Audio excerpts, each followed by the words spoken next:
Pemirsa, Anda masih bersama kami dalam Berita Lampung. Bagi Anda yang baru bergabung, berikut Berita Lampung pilihan hari ini.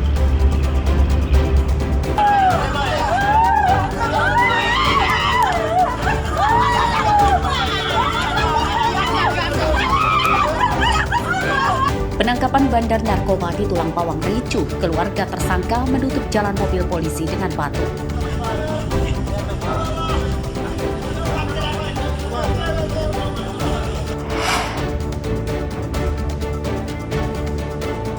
Rumah 2 lantai milik Kepala Ombudsman Lampung dibobol pencuri, motor dan perabotan elektronik raib.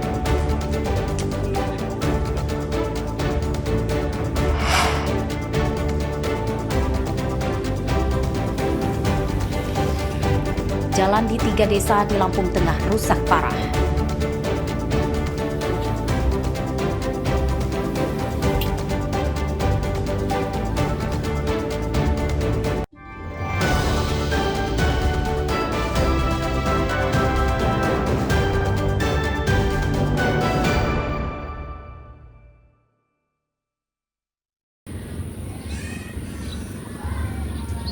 Jalan rusak di Lampung mudah ditemukan, di antaranya Kecamatan Seputih Agung, Lampung Tengah.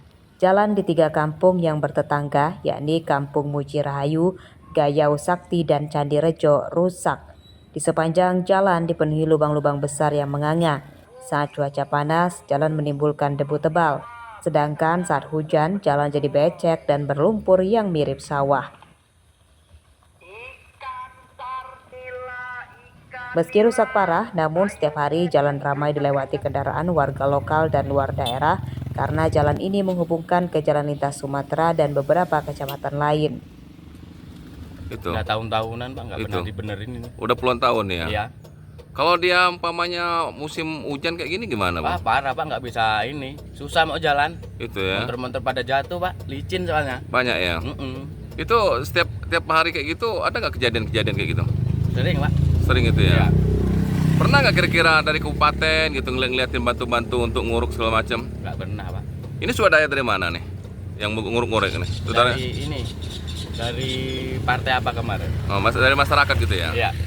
Jadi nggak pernah sama sekali dari kabupaten? Nggak pernah, jarang Pak. Harapannya Bang dengan Ya mudah-mudahan cepet dibenerin, bisa enak kita ngeluarin ini hasil bumi ya? Bagi saya pengendara, apalagi angkutan, susah Pak lewat sini Pak. Itu ya. Nah, sering per ini patah kalau lagi muatan berat itu Pak. Udah berapa tahun kira-kira Bang? Ini sejak saya SMP ya, sekarang anak saya udah 2. Waduh, lama bener ya? Lama bener, lupa sampai berapa tahun ini nggak disentuh sama sekali. Pernah nggak Bang ngelihat kendaraan istilahnya kecelakaan motor, mobil di sini? Kalau habis hujan itu sering, apalagi kalau hasil bumi lagi keluar kan, kalau hujan ini lubangnya tambah dalam lagi Kak. Ini kan kemarin batu ini swadaya masyarakat, iuran, gimana caranya biar rata lagi. Nanti kalau musimnya hujannya tinggi lagi ya rusak lagi nih. Ini kan udah dilantik Bang Pak Bupati dengan Pak Dewan. Harapan kedepannya Bang? Ya harapannya ya saya harap kemarin waktu janji-janjinya jalan mau dibagusin ya tolonglah. Tinggal 2 desa lagi tembus ke Candi Rejo kan cuma Gayau Sakti sama Muji Rahayu kan Kak. Ya harapan saya segeralah. Jalan rusak menyusahkan warga. Selain membuat waktu perjalanan lebih lama, jalan rusak juga menyebabkan kendaraan rusak dan harga bahan pokok di daerah ini lebih tinggi dibanding dengan daerah yang lebih maju. Aduh, udah lama Pak. Udah berapa tahun aja ini. Sering nggak Bapak lewat sini ya bawa barang? Sering. Ada kecelakaan gitu motor, kendaraan lain? Kalau mau nanjak tuh susah bener. Itu ya. Udah lama bener nggak dibaikin? Udah lama. Udah berapa tahun kira-kira? Paling ada 6 tahunan lebih. Lebih ya. Belum pernah dari pemerintah datang gitu bagus-bagusin. Belum. Belum pernah sama sekali. Pak, ini kan Bupati sudah dilantik nih, sama Dewan. Apa harapan Bapak? Lalu jalan diperbaiki nah biar kan enak jalan-jalannya kita mau ke bawa barang-barang apa enak. Jalan rusak telah terjadi lebih dari 5 tahun, namun hingga kini belum ada tanda-tanda akan segera diperbaiki. Mereka mendesak gubernur dan bupati yang baru segera memperbaiki jalan ini sebelum menimbulkan jatuh korban jiwa. Ardio Haba melaporkan dari Lampung Tengah.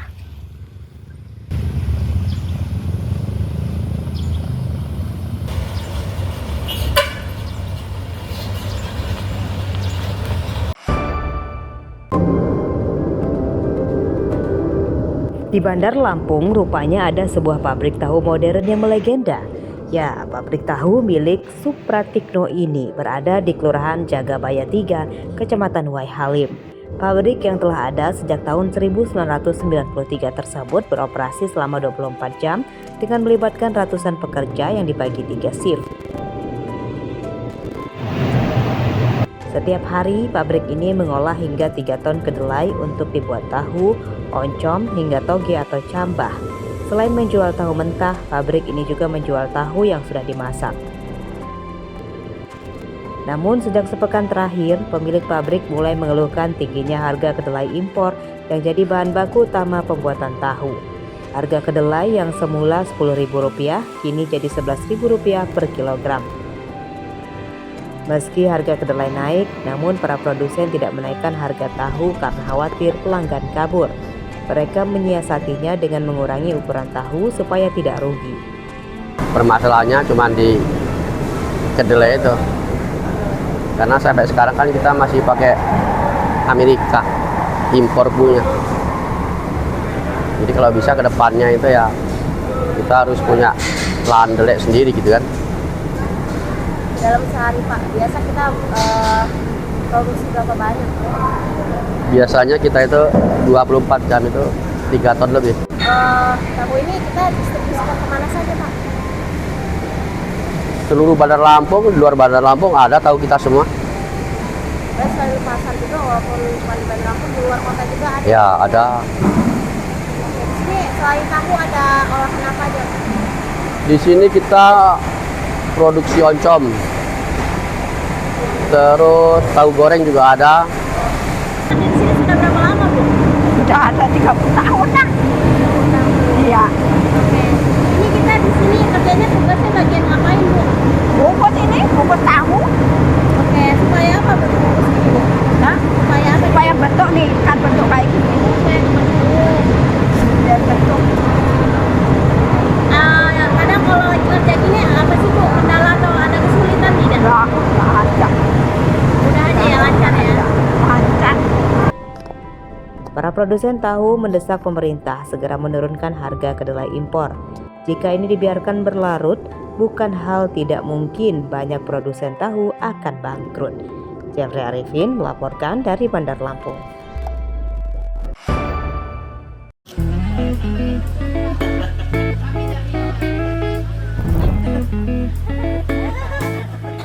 Sebuah rumah makan yang menyuguhkan suasana alam kian lara. Di antaranya adalah salah satu rumah makan di desa Sebarus, Kecamatan Balik Bukit, Lampung Barat. Ya, rumah makan ini berada di pinggiran sawah dan bukit. Bangunan rumah makan seluruhnya terbuat dari kayu dan bambu. Hal tersebut bertujuan supaya para pengunjung bisa menikmati makanan dengan suasana alami, seperti sedang makan di sawah. Para pengunjung juga bisa melihat bukit berselimut kabut yang membuat mereka betah berlama-lama di rumah makan ini. Makan Pondok Bambu Sabah Bunga berdiri sejak tanggal 4 Januari 2017. Nah, konsep apa sih Pak yang kita gunakan di rumah makan Pondok Bambu Sababra ini?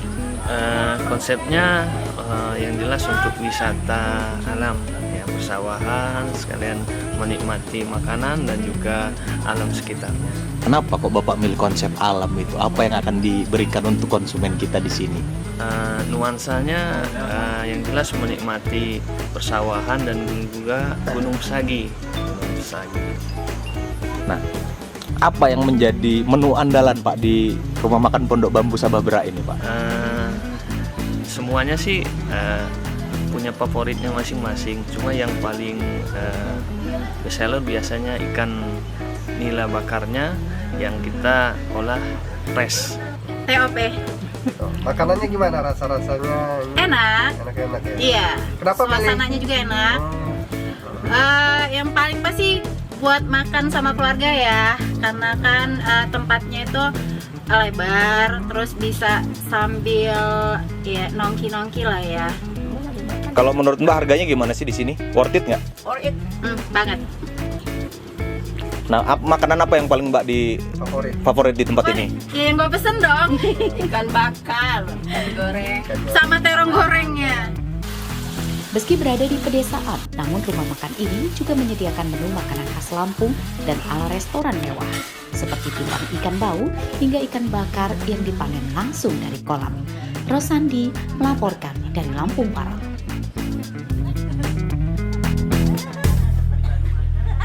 Tadi menutup perjumpaan kita pada pagi hari ini. Saya, Ade Anissa, beserta tim redaksi yang bertugas berterima kasih. Selamat beraktivitas dan sampai jumpa.